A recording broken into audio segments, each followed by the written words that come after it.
সুপ্রভাত বন্ধুরা, আজ হলো 22 জুন সোমবার। আজকের সকালের বরাক উপত্যকার শ্রীভূমি, করিমগঞ্জ, শিলচর, হাইলাকান্দি সহ আসামের বিশেষ বিশেষ খবরগুলি হলো: ছাত্রছাত্রীদের জন্য অসম সরকারের বড় ঘোষণা, বিনা খরচেই অর্থাৎ ফ্রিতে উচ্চশিক্ষা, স্নাতক স্তরে ভর্তি নিয়ে অসম সরকারের সিদ্ধান্তে খুশির হাওয়া ছাত্রছাত্রীদের মধ্যে। বিস্তারিত থাকবে প্রতিবেদনে। পেট্রোল ও ডিজেল নিয়ে বড় ঘোষণা, সাধারণ মানুষের জন্য সুখবর দিল কেন্দ্র। অম্বুবাচী মহাযজ্ঞকে কেন্দ্র করে মুখরিত নীলাচল পাহাড়, লক্ষ লক্ষ ভক্তের সমাগমের প্রত্যাশা। শ্রীভূমি, করিমগঞ্জ জেলার পাতারকান্দিতে রাজকীয় সংবর্ধনা মন্ত্রী কৃষ্ণেন্দু পালকে। বিস্তারিত থাকবে প্রতিবেদনে। বাড়াবাড়ি থেকে মহিলা পুলিশ কনস্টেবলের মৃতদেহ উদ্ধার, সহকর্মী গ্রেফতার। বিদ্যুতের প্রিপেইড স্মার্ট মিটারের বিরুদ্ধে সরব হলেন বিদ্যুৎ গ্রাহকরা। আন্দোলনের কর্মসূচি গ্রহণ। নিট পরীক্ষার প্রশ্নপত্র ফাঁস ও দুর্নীতির প্রতিবাদে উত্তাল শ্রীভূমি, করিমগঞ্জ। শিক্ষামন্ত্রীর পদত্যাগের দাবি, নিখোঁজ হওয়া কিশোরের সন্ধান চেয়ে পরিবারের আবেদন এবং কড়া নিরাপত্তায় শান্তিপূর্ণভাবে সম্পন্ন হলো চিকিৎসা বিজ্ঞানের স্নাতক পাঠ্যক্রমে ভর্তির নিট পরীক্ষা।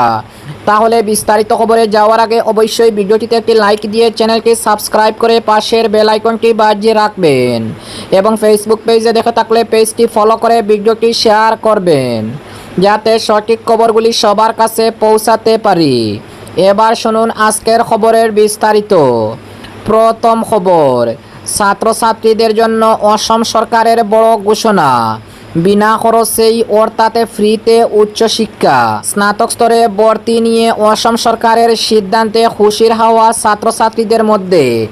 উচ্চশিক্ষাকে সাধারণ পড়ুয়াদের নাগালের মধ্যে নিয়ে আসতে এবং রাজ্যের শিক্ষার মান উন্নয়নে একের পর এক বড় সিদ্ধান্ত নিচ্ছে অসম সরকার। এবার স্নাতক স্তরে ভর্তির ক্ষেত্রে বড় ছাড় ঘোষণা করলেন অসমের মুখ্যমন্ত্রী হিমন্ত বিশ্ব শর্মা। সরকারি সিদ্ধান্ত অনুযায়ী চলতি শিক্ষাবর্ষে স্নাতক স্তরে ভর্তি হওয়া পড়ুয়াদের আর কোনো ভর্তির ফিজ অর্থাৎ অ্যাডমিশন ফি দিতে হবে না। বিনা খরচেই ভর্তির সুবর্ণ সুযোগ। অসমের মুখ্যমন্ত্রী হিমন্ত বিশ্ব শর্মা সোশ্যাল মিডিয়ায় এই সাফল্যের কথা শেয়ার করে জানিয়েছেন, চলতি বছরে ইতিমধ্যে প্রায় 1.55 লক্ষের বেশি শিক্ষার্থী জিরো অ্যাডমিশন ফি বা সম্পূর্ণ বিনামূল্যে স্নাতক স্তরে ভর্তির সুবিধা গ্রহণ করেছেন। সরকারের এই জনকল্যাণমূলক প্রকল্পকে রাজ্য শিক্ষা ব্যবস্থার অন্যতম বড় সাফল্য হিসাবে দেখছে অসম সরকার। প্রকল্পের মূল লক্ষ্য, অসমের মুখ্যমন্ত্রী হিমন্ত বিশ্ব শর্মার কথায়, এই উদ্যোগ কেবল একটি পরিসংখ্যান নয়, উচ্চশিক্ষার ক্ষেত্রে আর্থিক প্রতিবন্ধকতা দূর করা এবং রাজ্যের প্রতিটি প্রান্তের মেধাবী শিক্ষার্থীদের পড়াশোনার সুযোগ নিশ্চিত করাই এই প্রকল্পের মূল লক্ষ্য। অসম সরকারের এই সিদ্ধান্তের ফলে আর্থিকভাবে পিছিয়ে থাকা পরিবারের পড়ুয়ারা ব্যাপকভাবে উপকৃত হবেন বলে মনে করছে ওয়াকিবহাল মহল। অসম সরকারের এই ফ্রি অ্যাডমিশন প্রকল্প রাজ্যের উচ্চশিক্ষার হার বৃদ্ধিতে গুরুত্বপূর্ণ ভূমিকা রাখবে। পাশাপাশি রাজ্য সরকারের অন্যান্য জনকল্যাণমূলক কর্মসূচির সাথে এই শিক্ষামূলক উদ্যোগটি সামঞ্জস্যপূর্ণ হওয়ায় সাধারণ মানুষের মধ্যে ইতিবাচক সাড়া পড়েছে। অপরদিকে পেট্রোল ও ডিজেল নিয়ে বড় ঘোষণা, সাধারণ মানুষের জন্য সুখবর দিল কেন্দ্র। আন্তর্জাতিক বাজারে অপরিশোধিত তেলের দাম নিয়ে যখন উদ্বেগ বাড়ছে, তখন দেশের জ্বালানি গ্রাহকদের জন্য আশার বার্তা শোনালো কেন্দ্র। কেন্দ্রীয় পেট্রোলিয়াম ও প্রাকৃতিক গ্যাস মন্ত্রী হরদীপ সিং পুরীর বক্তব্যে ইঙ্গিত মিলেছে আগামী দিনে পেট্রোল ও ডিজেলের দাম কমতে পারে। তবে একই সঙ্গে পশ্চিম এশিয়ার অস্থির পরিস্থিতি এবং হরমুজে প্রণালী ঘিরে তৈরি হওয়া নতুন সংকট এই সম্ভাবনার উপর কতটা প্রভাব ফেলবে তা নিয়ে জল্পনা শুরু হয়েছে। কমবে পেট্রোল ডিজেলের দাম। এক সাংবাদিক সম্মেলনে জ্বালানির মূল্য হ্রাসের সম্ভাবনার কথা তুলে ধরেন কেন্দ্রীয় মন্ত্রী। তার বক্তব্য অনুযায়ী সম্প্রতি আন্তর্জাতিক বাজার থেকে কম দামে যে পরিমাণ কাঁচা তেল কেনা হয়েছে তা এখনও পুরাপুরি ভারতীয় শোধনাগারগুলিতে পৌঁছায়নি। বর্তমানে তেল বিপণনকারী সংস্থাগুলি আগের উচ্চমূল্যে কেনা অপরিশোধিত তেল থেকে জ্বালানি উৎপাদন করেছে। সে কারণেই বিশ্ববাজারে তেলের দাম কমলেও সাধারণ মানুষ এখনও তার পূর্ণ সুবিধা পাচ্ছে না। এই প্রসঙ্গে হরদীপ সিং পুরী বলেন, সংস্থাগুলির কাছে এখনও বেশি দামে কেনা কাঁচা তেল মজুত রয়েছে। কম দামে কেনা তেল শোধনাগারে পৌঁছালে জ্বালানির দাম কমার সম্ভাবনা তৈরি হবে। মন্ত্রী আরও জানান, মধ্যপ্রাচ্যের সংঘাত ও হরমুজে প্রণালীকে ঘিরে অনিশ্চয়তা তৈরি হলেও ভারতে জ্বালানি বাজারে এখনও বড় ধরনের মূল্যবৃদ্ধি দেখা যায়নি। তবে তার দাবি, পরিস্থিতি বিচার করলে দেশের গ্রাহকদের উপর অতিরিক্ত চাপ পড়েনি। বর্তমানে দেশের প্রধান মহানগরগুলিতে জ্বালানির মূল্য স্থিতিশীল রয়েছে। দিল্লিতে 1 লিটার পেট্রোলের জন্য খরচ করতে হচ্ছে 102.12 টাকা এবং ডিজেলের জন্য 95.20 টাকা। কলকাতায় পেট্রোলের দাম রয়েছে 113.51 টাকা আর ডিজেল বিক্রি হচ্ছে 99.82 টাকা। মুম্বাইয়ে যথাক্রমে 111.21 টাকা ও 97.83 টাকা দরে পেট্রোল ও ডিজেল পাওয়া যাচ্ছে। চেন্নাইয়ে পেট্রোলের মূল্য 107.77 টাকা এবং ডিজেলের দাম 99.55 টাকা প্রতি লিটার। তবে নজর এখনও হরমুজে প্রণালীর পরিস্থিতির দিকে।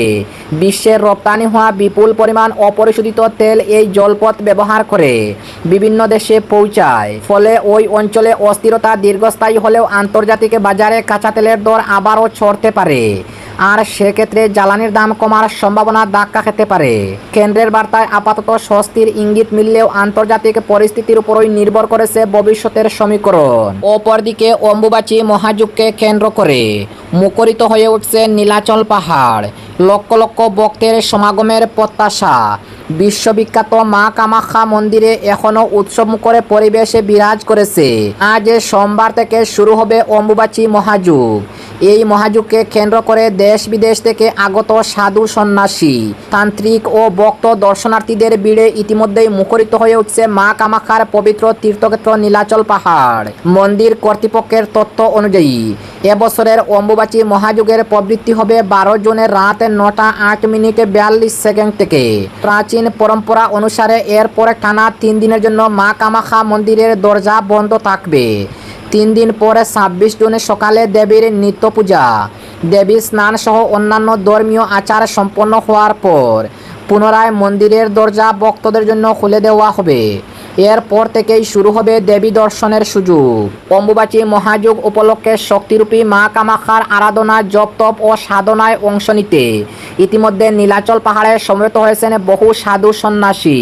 তাদের উপস্থিতিতে গোটা এলাকা এক গভীর আধ্যাত্মিক আবহে আচ্ছন্ন হয়ে পড়েছে।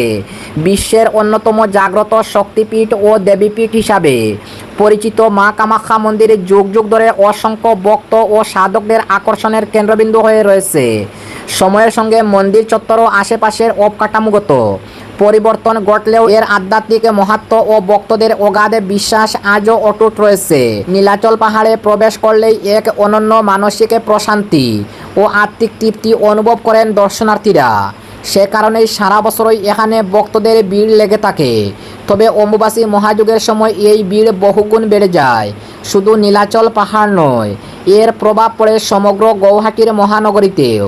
এবছর অম্বুবাচী মহাযজ্ঞ উপলক্ষে 8 লক্ষেরও বেশি ভক্ত, দর্শনার্থী এবং সাধু সন্ন্যাসীর আগমনের সম্ভাবনা রয়েছে বলে জানিয়েছে কামাখ্যা দেবালয় কর্তৃপক্ষ। অপরদিকে পাতারকান্দিতে রাজকীয় সংবর্ধনা মন্ত্রী কৃষ্ণেন্দু পালকে রাজ্য মন্ত্রিসভায় দায়িত্ব গ্রহণের পর প্রথমবার নিজের নির্বাচনী কেন্দ্র অর্থাৎ পাতারকান্দিতে পৌঁছাতেই অভূতপূর্ব গণসংবর্ধনায় সিদ্ধ হলেন নবনিযুক্ত মন্ত্রী ও টানা 3 বারের বিধায়ক কৃষ্ণেন্দু পাল। রবিবার সকাল থেকেই চেরাগি থেকে হাতিকিরা পর্যন্ত বিস্তীর্ণ এলাকা উৎসবের রূপ ধারণ করে হাজার হাজার মানুষের রাস্তার দুধারে ভিড় জমিয়ে জনপ্রতিনিধিকে স্বাগত জানান।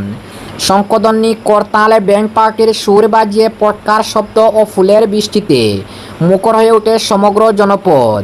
বিভিন্ন সামাজিক, সাংস্কৃতিক ও রাজনৈতিক সংগঠনের পক্ষ থেকে একাধিক স্থানে মন্ত্রীকে সংবর্ধনা জানানো হয়। এর আগে রাজস্থান হোটেলের সামনে প্রথম আনুষ্ঠানিক সংবর্ধনা অনুষ্ঠানের আয়োজন করা হয়।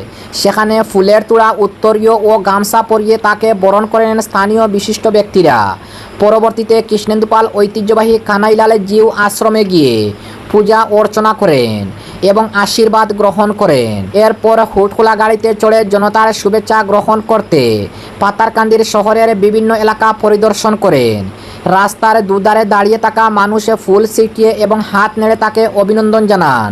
উত্তর রেলগেট থেকে শুরু হওয়া বিশাল শোভাযাত্রা শহরের প্রধান সড়কগুলি পরিক্রমা করে দিনের শেষ পর্যায়ে সোনাকিরায় অনুষ্ঠিত হয় এক বৃহৎ জনসভায় বক্তব্য রাখতে গিয়ে মন্ত্রী কৃষ্ণেন্দু পাল পাতারকান্দির জনগণের প্রতি কৃতজ্ঞতা প্রকাশ করেন। তিনি বলেন, জনগণের ভালোবাসা ও আশীর্বাদই আমার সবচেয়ে বড় শক্তি। এলাকার সার্বিক উন্নয়ন ও জনকল্যাণে আগামী দিনেও নিষ্ঠার সঙ্গে কাজ করে যাব। স্থানীয়দের মতে পাতারকান্দির রাজনৈতিক ইতিহাসে এত বৃহৎ ও স্বতঃস্ফূর্ত সংবর্ধনার নজির বিরল। জনতার বিপুল অংশগ্রহণ ও উচ্ছ্বাসে দিনটি স্মরণীয় হয়ে থাকবে বলে মনে করেছেন সকলেই। অপরদিকে বাড়াবাড়ি থেকে মহিলা পুলিশ কনস্টেবলের মৃতদেহ উদ্ধার, সহকর্মী গ্রেফতার। অসমের গৌহাটির পানিখাইতি এলাকায় এক চাঞ্চল্যকর ঘটনায় পানিখাইতি পুলিশ ফাঁড়ির কনস্টেবল দীপামণি হীরার রহস্যজনক মৃত্যুকে ঘিরে ব্যাপক চাঞ্চল্যের সৃষ্টি হয়েছে। বাড়াবাড়ি থেকে তার মৃতদেহ উদ্ধার হওয়ার পর ঘটনায় তদন্ত শুরু করেছে পুলিশ। জানা গেছে, গত 3 বছর ধরে পানিখাইতি ট্রেনিং সেন্টারের নিকটবর্তী একটি বাড়াবাড়িতে বসবাস করেছিলেন দীপামণি হীরা। তিনি পানিখাইতি পুলিশ ফাঁড়িতে কনস্টেবল পদে কর্মরত ছিলেন। সূত্রের খবরে শনিবার সকাল থেকেই তার স্বামী খানু কলিতা একাধিকবার ফোন করলেও দীপামণি ফোনে রিসিভ করেননি। পরে বিষয়টি তিনি বাড়ির মালিককে জানান। এরপরে বাড়ির মালিকে বাইরে থেকে ঘরের ভেতরের পরিস্থিতি পর্যবেক্ষণ করে দীপামণিকে অচেতন অবস্থায় দেখতে পান। সঙ্গে সঙ্গে তিনি পুলিশকে খবর দেন। খবর পেয়ে প্রাগজ্যোতিষপুর থানার পুলিশ ঘটনাস্থলে পৌঁছে মৃতদেহ উদ্ধার করে এবং তদন্ত শুরু করে। ঘটনাস্থল থেকে একটি সুইসাইড নোটও উদ্ধার করা হয়েছে বলে পুলিশ সূত্রে জানা গেছে। এই ঘটনার তদন্তে অগ্রগতি ঘটিয়ে পুলিশের জোরহাট থানায় কর্মরত কনস্টেবল মৃগেন বড়কে গ্রেফতার করেছে। উদ্ধার হওয়া সুইসাইড নোটের ভিত্তিতে তাকে আটক করা হয়েছে বলে জানা গেছে। পুলিশ সূত্রের দাবি, প্রেম গঠিত সম্পর্কের জেরেই দীপামণি হীরা এই চরম সিদ্ধান্ত নিয়েছেন বলে প্রাথমিক তদন্তে উঠে এসেছে।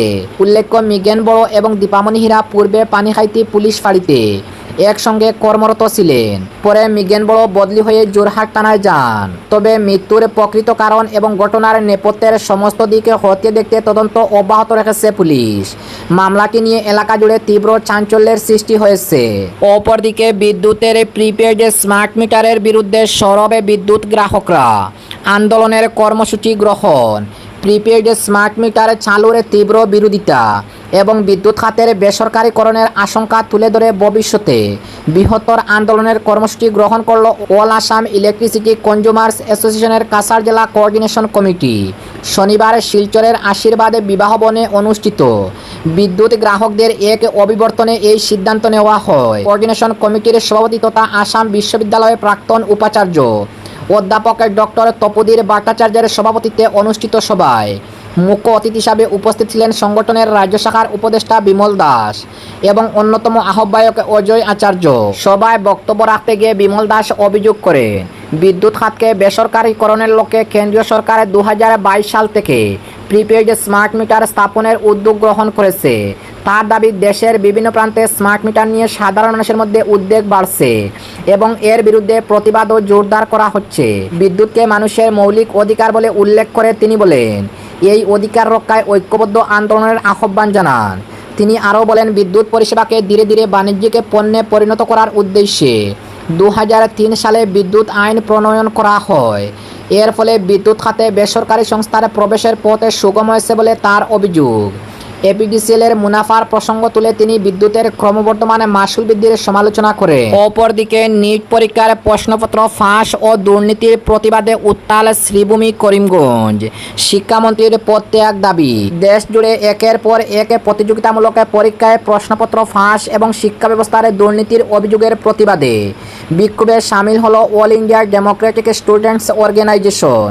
শনিবার সর্বভারতীয় কর্মসূচির অংশ হিসাবে করিমগঞ্জের সংগঠনের জেলা কমিটির উদ্যোগে পালিত হয় সর্বভারতীয় ছাত্র সংকল্প দিবস।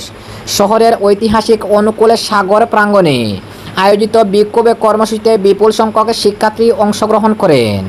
বিক্ষোভকারীরা সরকারি শিক্ষা ব্যবস্থা রক্ষা, শিক্ষার্থীদের উপরে প্রাতিষ্ঠানিক নিপীড়ন বন্ধ, ন্যাশনাল টেস্টিং এজেন্সি NTA বাতিল এবং কেন্দ্রীয় শিক্ষামন্ত্রী ধর্মেন্দ্র প্রধানের পদত্যাগের দাবিতে স্লোগান দেন।